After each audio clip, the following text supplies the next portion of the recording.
Olá, a nossa equipe irá falar um pouco sobre o motor de passo, como ele funciona, um pouco sobre o circuito equivalente, os parâmetros de máquina, aplicações e um pouco das vantagens e desvantagens do motor de passo.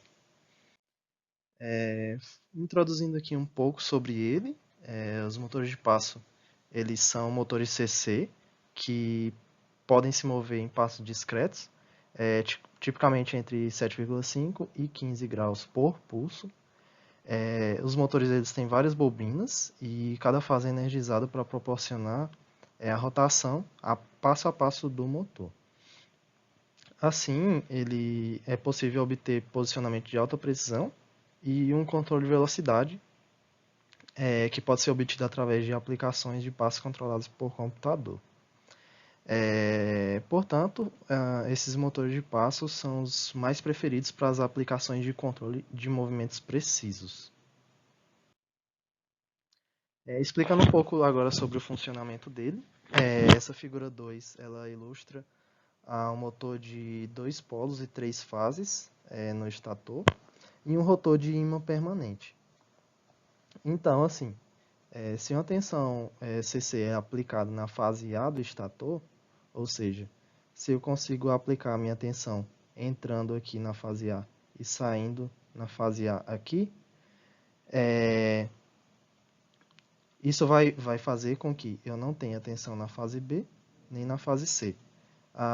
Essa tensão gerada na fase A ela vai gerar um campo magnético paralelo ao meu fluxo. Então, com isso, o meu rotor tende a perseguir esse campo magnético gerado pela minha inserção de corrente na fase A do estator. E após isso, o meu fluxo do rotor segue o meu fluxo magnético do estator, alinhando assim o meu rotor com o estator. E aí, se eu, ao invés de colocar uma tensão na fase A, eu colocar uma tensão na fase C, vai gerar um fluxo magnético perpendicular à minha fase C e assim posteriormente um alinhamento do meu rotor com o meu estator de fluxo a fluxo, né? Então, com isso, o que é visto? Na tabela à direita, é visto que colocando uma tensão positiva na fase A, eu tenho o meu rotor em 0 graus. Colocando uma tensão negativa na fase C, eu tenho o meu rotor em 60 graus. Por que a tensão negativa? Porque eu tenho a minha fase A aqui e a saída da minha fase A vista por a linha aqui. Então, colocando uma tensão na fase C, eu vou ter a minha saída C' e a minha entrada C. Então, eu tenho que colocar uma tensão negativa entrando no C' e saindo no C para obter um fluxo magnético do estator que seja a 60 graus do fluxo anterior na fase A apenas. Então, com isso, a gente vê que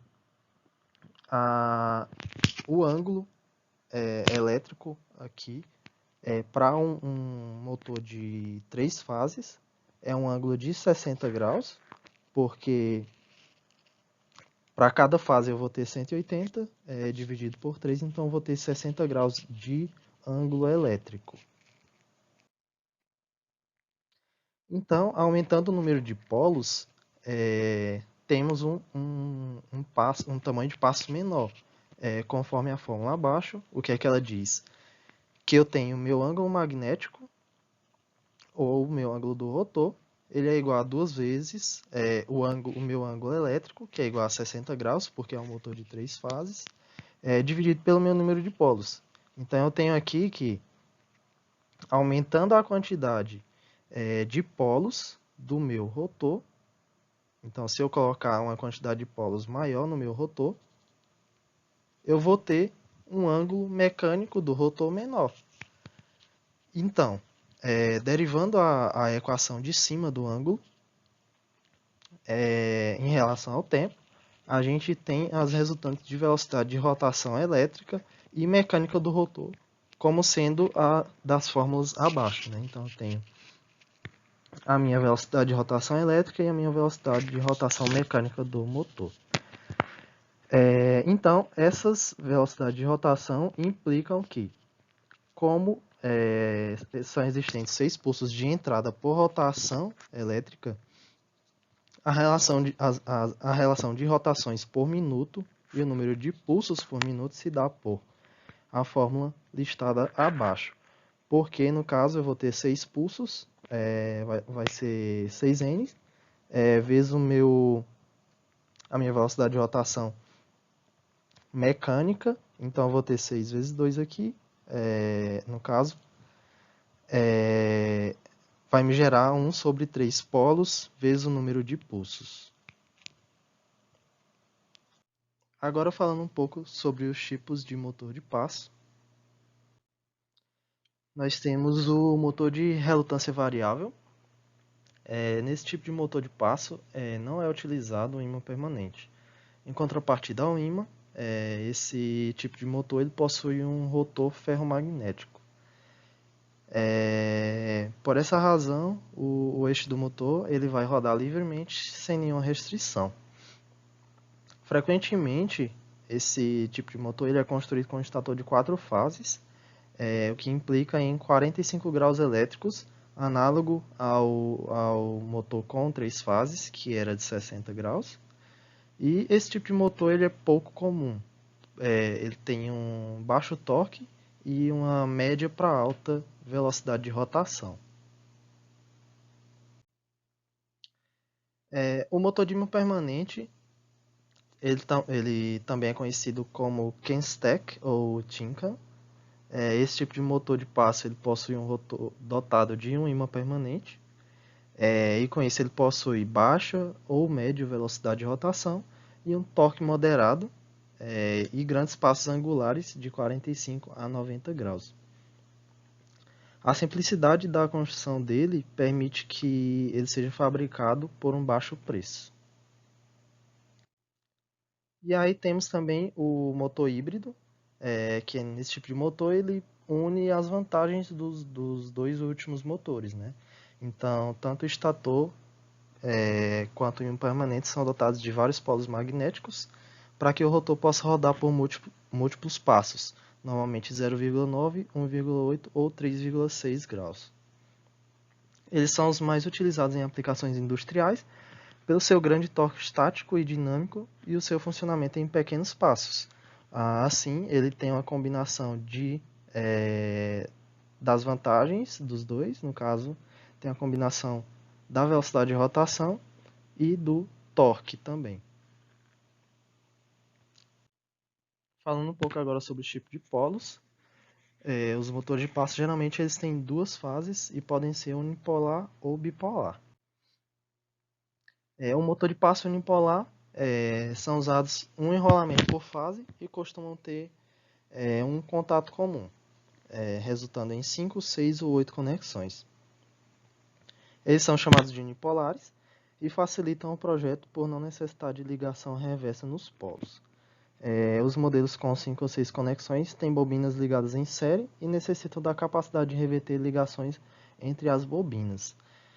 A ligação reversa é um tipo de ligação muito comum entre esses motores, onde a gente tem os polos A e B da bobina, podem ser ligados ao positivo e ao negativo respectivamente, ou invertida, negativo e positivo.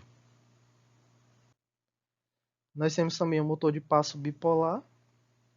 Esses motores de passo bipolar, eles usam um par de enrolamentos únicos por fase e necessitam que o circuito de controle tenha a capacidade de reverter o sentido da corrente, para reverter o polo magnético e assim acionar as bobinas da forma correta. Isso implica em um circuito de acionamento mais complexo, que é feito tipicamente em um arranjo de ponte H.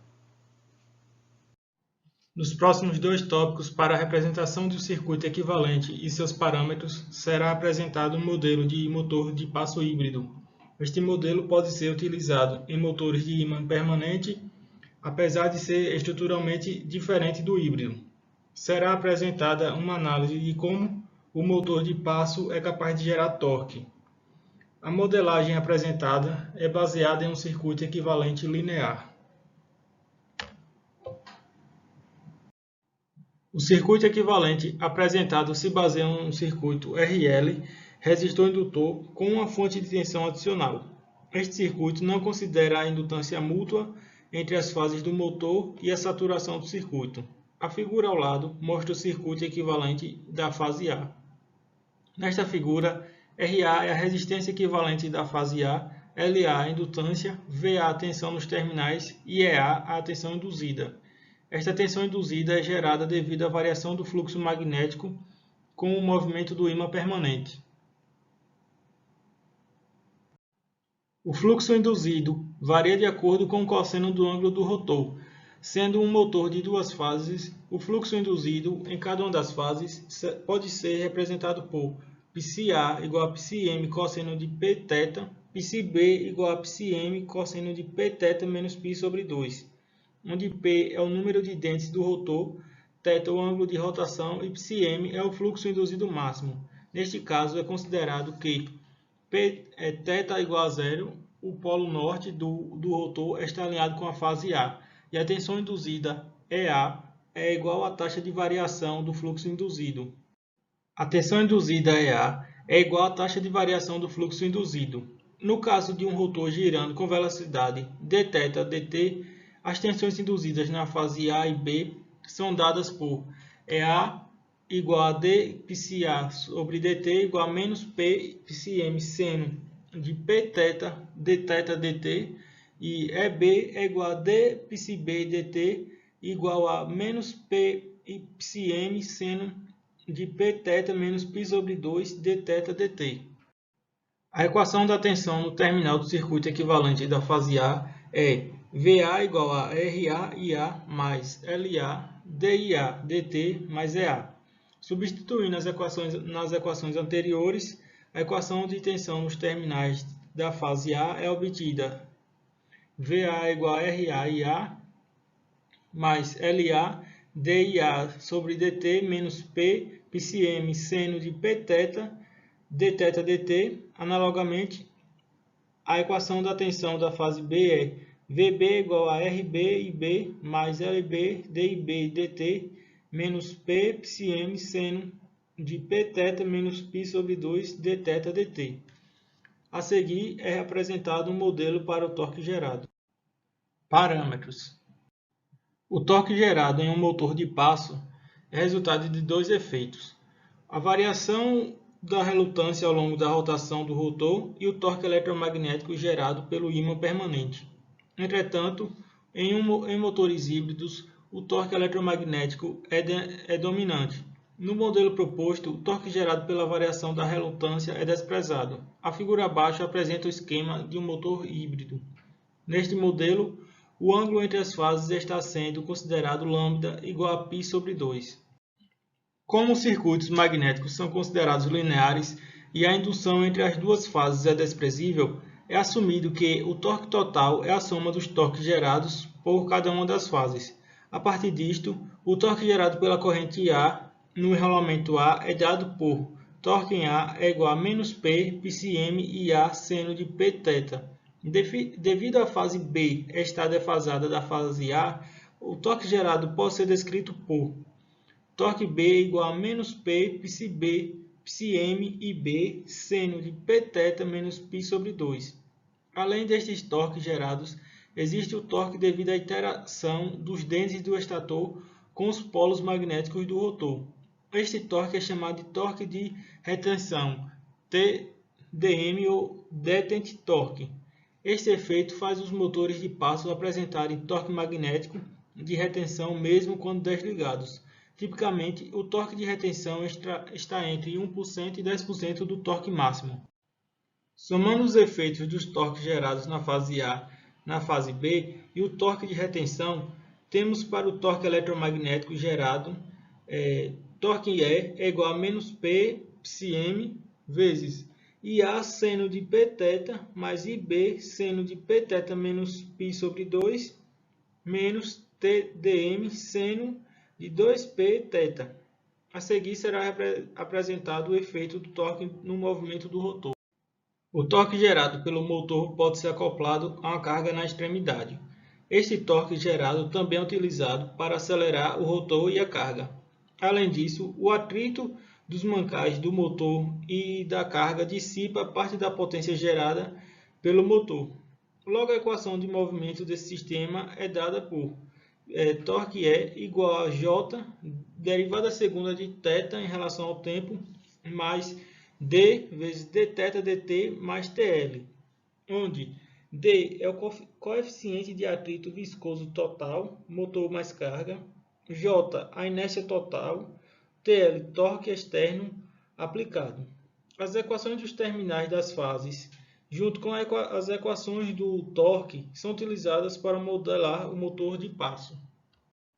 Relação entre dentes, fases e número de passos. Os dentes no interior dos motores de passo são necessários para gerar torque e posicionar o rotor. A figura abaixo mostra como os dentes de um rotor de passo são arranjados no rotor e no estator. O número de passos por revolução, quando os dentes no estator e no rotor têm o mesmo passo de fabricação, é dado por S igual a M vezes NR, onde M é o número de fases, NR é o número de dentes do rotor. Em um motor híbrido, NR é igual a P. Assim, o ângulo de passo, isto é, incremento na rotação feito por cada passo completo, é dado por θS igual a 360 graus sobre S. Cálculo do fluxo induzido máximo. O modelo do motor de passo exige o fluxo eletromagnético máximo induzido. Entretanto, este parâmetro dificilmente é fornecido pelos fabricantes de motores de passo. Este parâmetro pode ser calculado girando o motor com velocidade constante e medindo a tensão nos terminais de uma das fases. Como nesta situação o circuito está aberto, não há corrente de fase, logo a equação pode ser reescrita por VA é igual a menos P YM seno de Pθ dθ dt. A partir desta equação, a tensão máxima detida nos terminais da fase A vale EM igual a P πcm θ. Provavelmente seria utilizado um tacômetro com escala em rotações por minuto, RPM, para medir a velocidade angular. Logo, é interessante colocar a expressão de πcm em função de n, com unidade de RPM. A expressão utilizada para o cálculo de πcm em função dos valores medidos resulta em πcm igual a 30 m sobre π vezes p vezes n. Então, agora vamos falar um pouco sobre as aplicações, né, do motor de passo. Devido a algumas características desse motor, ele é utilizado em diversas aplicações que requerem movimentos precisos. Eles podem ser usados em diversas aplicações, onde é necessário controle de ângulo, de rotação, velocidade, posição, sincronismo. A gente pode citar alguns exemplos de dispositivos e equipamentos que utilizam esse motor de passo, como, por exemplo, escâneres e impressoras. Elas exigem um posicionamento preciso, que tenha um erro pequeno e que não requeira, né, um retorno de posicionamento, não é uma malha fechada, em que você tem um feedback da posição desse motor. Podemos citar também a máquina onde é utilizado o controle de ângulo de rotação, velocidade e posição, que é essa máquina CNC, né? Os movimentos que essa máquina executa, controlado por um programa, faz a tradução na interpolação da trajetória dessa ferramenta para a movimentação dos eixos em velocidade, posição e distância pré-determinadas. Então, o motor de passo ele proporciona todo essa vantagem, né? Essa propriedade, na verdade. Podemos citar também o atuador de marcha lenta. Ele entra em uso para regular, né, a rotação do motor quando estiver em marcha lenta. Então, a resposta rápida em aceleração e desaceleração torna o controle do sistema bem mais eficiente. Podemos citar também como precisão, né, no torque aplicado, que é uma das propriedades do motor de passo, as fresadoras. Elas possuem uma ferramenta rotativa que geralmente corta metal e produz objetos de variados formatos e tamanhos, que é utilizada essa precisão de torque para garantir a precisão, não é, nesse processo de fabricação. A precisão de torque também ela é desejada em motores que são utilizados em impressoras 3D. A gente vai falar um pouco aqui também algumas vantagens e desvantagens da utilização desse motor. Como vantagens a gente tem, como citado já, né, o ângulo de rotação, que é proporcional ao número de pulsos aplicados. A gente tem que a velocidade de rotação é proporcional à frequência dos pulsos. A gente tem um sistema BESS sem necessidade de realimentação da posição do eixo, como foi o caso lá da impressora. Você não tem a necessidade de saber em que posição está o eixo, você não tem um feedback, uma malha fechada. Você tem uma excelente resposta de aceleração e desaceleração, como foi citado lá no atuador de marcha lenta. Tem um erro de posicionamento não cumulativo, mais ou menos 5% do ângulo de passo. Então esse erro não se acumula para o próximo movimento desse motor. A gente tem um funcionamento excelente em baixa velocidade, torque elevado, que é uma coisa desejada, como citado anteriormente, nos motores que são utilizados nas impressoras 3D. E a gente tem um funcionamento dos dois sentidos de rotação, a gente pode ter posicionamentos precisos nos dois sentidos do motor. A gente tem paradas prolongadas sem dano no motor, ausência de escorro, isso aumenta a vida útil do motor. E algumas desvantagens, podem ocorrer ressonâncias no caso de controle inadequado, mas existem maneiras de correção. A gente tem um funcionamento difícil em velocidades elevadas, então quando você deseja uma velocidade elevada, você tende a não utilizar esse tipo de motor. Em caso de sobrecarga, pode ocorrer grandes erros de posicionamento. E também ele gera menos torques do que os motores de corrente contínua e corrente alternada do mesmo tamanho.